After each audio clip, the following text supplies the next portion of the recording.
Kantara chapter 1 ಈಗ ಸಾಕಷ್ಟು ಸದ್ದನ್ನು ಮಾಡ್ತಿರುವಂಥದ್ದು. Box ಆಫೀಸ್ನಲ್ಲಿ ಕೂಡ ಸಾಕಷ್ಟು ಗಳಿಕೆಯನ್ನು ಕೂಡ ಮಾಡ್ತಿರುವಂಥದ್ದು. ಮತ್ತೊಂದು ಕಡೆಯಲ್ಲಿ ಕರಾವಳಿ ಭಾಗದಲ್ಲಿ ಈ ಕಾಂತಾರ ಚಿತ್ರದ ಬಗ್ಗೆ ಸಾಕಷ್ಟು ಆರೋಪಗಳು, ವಾದ ಪ್ರತಿವಾದಗಳು ಕೂಡ ನಡೀತಿರುವಂಥದ್ದು. ಅದರಲ್ಲೂ ಸಾಮಾಜಿಕ ಜಾಲತಾಣದಲ್ಲಿ ಸಾಕಷ್ಟು ಚರ್ಚೆಗಳು ಕೂಡ ನಡೀತಿರುವಂಥದ್ದು.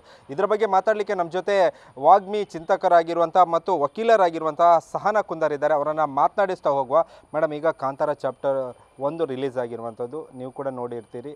ಆ ಕಾಂತಾರ ಚಾಪ್ಟರ್ನಲ್ಲಿ ಈಗ ಚರ್ಚೆಗೂ ಕೂಡ ಕಾರಣ ಆಗಿರುವಂಥದ್ದು ಏನು ವಿವಾದ?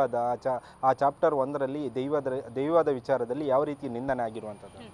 ಇದು ಕಾಂತಾರ 1 ಅಲ್ಲ, ಕಾಂತಾರಕ್ಕೂ ಆಕ್ಷೇಪ ಇತ್ತು. ಮತ್ತು ಬೇರೆ ಉಳಿದಂಥ ದೈವಾರಾಧನೆ ಬಳಸಿದಂಥ ಎಲ್ಲ ಚಲನಚಿತ್ರ, ಎಲ್ಲ ನಾಟಕ, ಎಲ್ಲ ಯಕ್ಷಗಾನಗಳಿಗೂ ನಮ್ಮ ವಿರೋಧ ಇತ್ತು. ಇದು ನಮ್ಮದು ಅಂತಲ್ಲ. ಈಗ ನಾವು ಅನಿಸ್ಬೋದು ಇವರೆಲ್ಲ ಪುಟ್ಟ ಮಕ್ಕಳು, ಇವರು ಏನು ಮಾತಾಡ್ತಾರೆ. ನಾವು ದೈವ ನರ್ತಕರ ಹತ್ರ, ದೈವ ಚಾಕ್ರಿಯವರ ಹತ್ರ ಮಾಹಿತಿಯನ್ನು ತಗೊಂಡು ಅವರಿಗೆ ಅದು ಮನಸ್ಸಿಗೆ ನೋವಾದಾಗ ಅವರ ಪ್ರತಿನಿಧಿಗಳಾಗಿ ಮಾತಾಡ್ತಿದ್ದೇವೆ. ಹಾಗಾಗಿ ಇದರಲ್ಲಿ ಒಂದು ದೈವ ನರ್ತನವನ್ನು ಬಳಸಿದ್ದು, ಮತ್ತು ಗಡ್ಡ ಇಟ್ಟು ದೈವ ಕೋಲ ಕಟ್ಟಿದ್ದು, ಮತ್ತು ಒಬ್ಬ ಮನುಷ್ಯನ ಮೇಲೆ ಒಂದು ದೈವ ಆಹ್ವಾನ ಆಗಿ ಮನುಷ್ಯರನ್ನು ಕೊಲ್ಲುವಂಥದ್ದು ಇದೆಲ್ಲ, ಮತ್ತು ಈ ಗುಳಿಗನ ಮೂಲ ಕಥೆ ಏನಿದೆ ಅದನ್ನು ತಿರುಚಿದ್ದು. ನೆಲವುಲ್ಲ ಸಂಖ್ಯೆಯ ಮಗ ಗುಳಿಗ ಅನ್ನುವಂತಹ ಪಾಡ್ದನಗಳನ್ನು ಬಿಟ್ಟು ನೆಲವುಲ್ಲ ಸಂಖ್ಯೆಯ ಮಗಳು ಚೌಂಡಿ, ಚೌಂಡಿಯ ಸಹೋದರ ಗುಳಿಗ ಅನ್ನುವಂಥ ಮೂಲ ಕಥೆಯ ತಿರುಚುವಿಕೆ.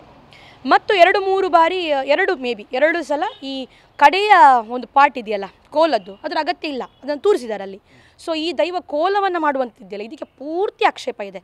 ನಾವು 16 ಕಟ್ಟುಕಟ್ಟಳೆಗಳನ್ನು ಪಾಲಿಸಿ ಎಲ್ಲ ರೀತಿಯ ಧಾರ್ಮಿಕ ನಂಬಿಕೆಯನ್ನು ಉಳಿಸುವಂಥ ದೈವಾರಾಧನೆಯನ್ನು ನೀವು ಪ್ರದರ್ಶನ ಕಲೆಯಾಗಿ ಬಳಸಬಾರ್ದು ಅನ್ನೋದಕ್ಕೆ ನಾವು ಹೇಳೋದು. ಅಲ್ಲ, ಈ ಹಿಂದೆ ಕೂಡ ಕಾಂತಾರದಲ್ಲಿ ದೈವದ ಬಗ್ಗೆ ಇತ್ತು, ಆವಾಗ ಕೂಡ ತುಂಬಾ ಆಕ್ಷೇಪ ಕೂಡ ಇತ್ತು.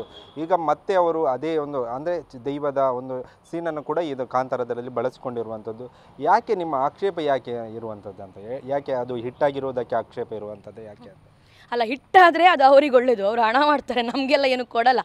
ಹಾಗಿದ್ರೆ ನಾವು KGFಗೂ ಮಾತಾಡಬೇಕಿತ್ತು, ಅದು ಹಿಟ್ಟಾಗಿತ್ತು, ಸೂಪರ್ ಹಿಟ್ ಫಿಲ್ಮ್ ಅದು, ಇದಕ್ಕಿಂತ ಒಳ್ಳೆ ಹಣ ಮಾಡಿತ್ತು.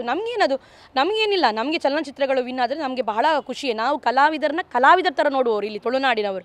ನಮಗೆ ಹೀರೋಯಿಸಮ್ ಎಲ್ಲ ನಮಗದು ಗೊತ್ತಿಲ್ಲ, ಆಯಿತಾ. ಇಲ್ಲಿ ಕಾಂತಾರದಲ್ಲಿ ಮೊದಲ ಚಾಪ್ಟರ್ ಬಂದಿಲ್ಲ, ಕಾಂತಾರ ಫಸ್ಟ್ ಬಂದಿತ್ತಲ್ಲ, ಅದು ಕಾಂತಾರ ಅದು ಬಂದಿತ್ತಲ್ಲ, ಅಲ್ಲಿ ನೈಜ ಗಗ್ಗರ, ನೈಜ ತಲೆಪಟ್ಟಿ, ಜಕ್ಕೆಲಣಿ, ಅರದಲೆಗಳನ್ನು ಮಾಡೋದು ಇದು ನಿಷಿದ್ಧ. ಇದನ್ನು ಪರವ, ನಲಿಕೆ, ಪಮ್ಮದ, ಪಾಣರ ಜನಾಂಗಗಳನ್ನು ಬಿಟ್ಟು ಬೇರೆಯವರು ಬಳಕೆ ಮಾಡುವ ಹಾಗಿಲ್ಲ. ಇದು ಸ್ಪಷ್ಟ. ಇದು ಪ್ರಾದೇಶಿಕ ನಮ್ಮ ಸಂಸ್ಕೃತಿಯಲ್ಲಿ ಇದನ್ನಷ್ಟು ಕಟ್ಟುನಿಟ್ಟಾಗಿ ನಾವು ಪಾಲಿಸ್ಕೊಂಡು ಬಂದಿದ್ದೇವೆ. ಬಂಟ ಸಮುದಾಯಕ್ಕೆ ಸಂಬಂಧಪಟ್ಟಂಥ ರಿಷಬ್ರವರು ಅದನ್ನು ಕಟ್ಟಬಾರ್ದು. ಅದು ಬೇರೆ ಯಾವುದೇ ಸಮುದಾಯವರು, ಅದೊಂದೇ ಸಮುದಾಯ ಅಂತಲ್ಲ, ಯಾರೂ ಕಟ್ಟಬಾರ್ದು. ಸೊ ಇದು 4 ಸಮುದಾಯಕ್ಕೆ ಸಂಬಂಧಪಟ್ಟಂತಹ ಈ ವಿಚಾರವನ್ನು ಅವರು ಪ್ರದರ್ಶನ ಕಲೆಯಾಗಿ ಬಳಸಬೇಕು, ಹಣ ಮಾಡಬೇಕು ಅನ್ನೋ ವಿಚಾರಕ್ಕೆ ಈ ಚಿತ್ರಗಳಲ್ಲಿ ಬಳಸೋ ತಪ್ಪಲ್ಲ, ಅದೇ ವಿಷಯ. ಅಲ್ಲ, ಬೇರೆ ಅಂದರೆ ಅದೇ ದೈವ ನರ್ತಕರೇನಿದ್ದಾರೆ ಅವ್ರು ಕಟ್ಟಿದರೆ ನೀವು ಚಿತ್ರದಲ್ಲಿ ಯಾವುದನ್ನು ಬಳಸ್ಬೋದಿತ್ತಾ? ಇಲ್ಲ, ಪ್ರದರ್ಶನ ಕಲೆಯಾಗಿ ಮನರಂಜನೆಯಾಗಿ ಅದನ್ನು ಬಳಸಲಿಕ್ಕೆ ಆಗೋದಿಲ್ಲ. ಈ ಗ್ರಾಮ ದೈವಗಳಿದೆಯಲ್ಲ, ಅದಕ್ಕೆ ಕೊಡುವ ನೇಮೋತ್ಸವದಲ್ಲಿ ಕುಟುಂಬದವರು ಕೊಡ್ತಾರಲ್ಲ, ಮತ್ತು ಹರಕೆಯ ಕೋಲ ಇರ್ತದಲ್ಲ, ಇಲ್ಲಿ ಮಾತ್ರ ಆಗಬೇಕಂದ್ರೆ ಕೊಡಿಯಡಿಯಲ್ಲಿ ಮಾತ್ರ ಆಗುವಂಥ ಆಚರಣೆ ಅದು. ಬೇರೆ ಯಾರು ಕೂಡ ಅದನ್ನು ಯಾವುದೇ ಒಂದು ಚಿತ್ರದಲ್ಲಿ ಅದನ್ನು ಬಳಸುವಂತಿಲ್ಲ. ಅಲ್ಲಲ್ಲ, ಇಲ್ಲ, ಬಳಸಲಿಕ್ಕೆ ಅವಕಾಶವಿಲ್ಲ, ಬಳಸಲಿಕ್ಕೆ ಆಗೋದು ಇಲ್ಲ. ನಾನೀಗ ಹೇಳ್ತೇನೆ, ಇದಕ್ಕೆಲ್ಲ ಪರ ಕೊಡ್ತಾರಲ್ಲ. ಈಗ ಇಲ್ಲಿಯವರು ಕೆಲವು ಮಂದಿ ಸ್ವಲ್ಪ ಎಡಪಂಥೀಯ ಯೋಚನೆಗಳಿರೋರು, ಮತ್ತು ಕೆಲವು ಬೇಸ್ ಇಲ್ಲದೆ ಮಾತಾಡುವವರು, ಮತ್ತು ಇನ್ನು ಕೆಲವರು ಅವರನ್ನು ಮೆಚ್ಚಿಸ್ಲಿಕ್ಕಿರುವವರು. ಸೊ ಇವರತ್ತು ನನ್ನೊಂದು ಪ್ರಶ್ನೆ ಇದೆ, ಇವರಿಗೆ ನಿಜಕ್ಕೂ ಧೈರ್ಯ ಇದ್ದರೆ ಇವರ ಮನೆಯ ಮಣೆ ಮಂಚವಿನ ಮೊಗಮೂರ್ತಿಯ ಮುಂದೆ ನಿಂತು ಸ್ನಾನ ಮಾಡಿ ಸಂಕ್ರಾಂತಿಯ ದಿನ ಇವರು ಕೈ ಮುಗಿದು ಹೇಳಿ, ರಿಷಬ್ ಶೆಟ್ಟಿ ನೈಜ ಗಗ್ಗರವನ್ನು ಕಟ್ಟಿದ್ದು, ವೇಷಭೂಷಣ ಧರಿಸಿದ್ದು, ಮುಖಕ್ಕೆ ಅರದಲ ಹಾಕಿದ್ದು, ತಲೆಪಟ್ಟಿ ಹಾಕಿದ್ದು, ಜಕ್ಕೆಲಣಿ ಹಾಕಿದ್ದು ಅದು ಸರಿ ಅಂತ ಇವರೆಲ್ಲರೂ ಹೇಳಿ ನೋಡುವ. ದೈವದ ಮುಂದೆ ನಿಂತ್ಕೊಂಡು ಹೇಳಿ, ಅಷ್ಟು ತಾಕತ್ತಿದೆಯಾ ನೋಡುವ. ನಮ್ಮ ಆಚರಣೆ ಅಷ್ಟು ದೊಡ್ಡದ್ದು, ನಾವಿಲ್ಲಿ ದೇವರು ಅನ್ನೋದಕ್ಕಿಂತ ದೈವದೇವರು ಅನ್ನುತ್ತೇವೆ.